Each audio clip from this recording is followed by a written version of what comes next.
Signal కాడ నిలబడుడు, టిక్క టిక్క ఫోటోలు కొట్టుడు, ఏ ఒక్క రూల్ తప్పినా చలానేసుడే. పోలీసులకు చిక్కకుంటే మీరికెళ్ళి సీక్రెట్ కెమెరాలు డ్యూటీలకు ఎక్కుతాయి. ఆన్లైన్ లో ఫోన్లకు చలాన్లు పంపిస్తాయి. గిట్లనే చెకింగ్ లో దొరికితే పెండింగ్ చలాన్లు కట్టేదాకా బండ్ అయితే ఇడిచిపెట్టరు.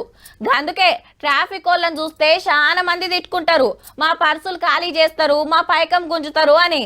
కానీ ఈడేం చేస్తున్నారో చూడండి. బైకులు ఆపుడు, కొత్త హెల్మెట్లు కొనిపించుడు, no helmet no entry rule పెట్టిండ్రు జగిత్యాలలా. సడక్ పక్కన అడ్డా పెట్టి వచ్చిపోయే బండ్లన్నీ చెకింగ్ చేస్తున్నారు.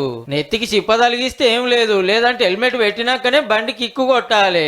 పుక్కట్ల కాదు, పక్కకే దుక్నంలో కొనుక్కోవాలి. లెక్కకైతే ట్రాఫిక్ రూల్ తప్పితే ఫైన్ లేస్తారు, కానీ పోలీసులు గీ పని చేస్తున్నారు. నెత్తికి హెల్మెట్ పెట్టాలంటే సీదర పెడతలు చాలా మందే ఉన్నట్టున్నారు జగిత్యాలలా. బాగానే దొరికిండ్రు. ఇక కార్లు నడిపేటోళ్ళు సీట్ బెల్ట్ పెట్టుకుంటలేరట. ఆళ్ళన్సు తాపి బెల్ట్ పెట్టినాకనే స్టీరింగ్ బటన్ ఇచ్చిర్రు. ఈ బండ్ల చూడు ప్యాసింజర్లను బిర్రుగా కుక్కితే ఆపి కిక్కు మీటర్ ఇచ్చిండు పోలీస్ అన్న.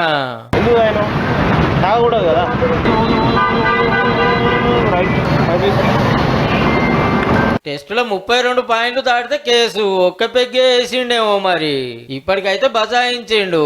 ఏ ఫైన్ వేస్తే 100 రూపాయలు కడితే అయిపోయా. హెల్మెట్ ఎవరు పెడతారు అనుకోకుండా రూల్స్ పాటించుర్రి. పోలీసులు చెప్పేది మీకోసమే.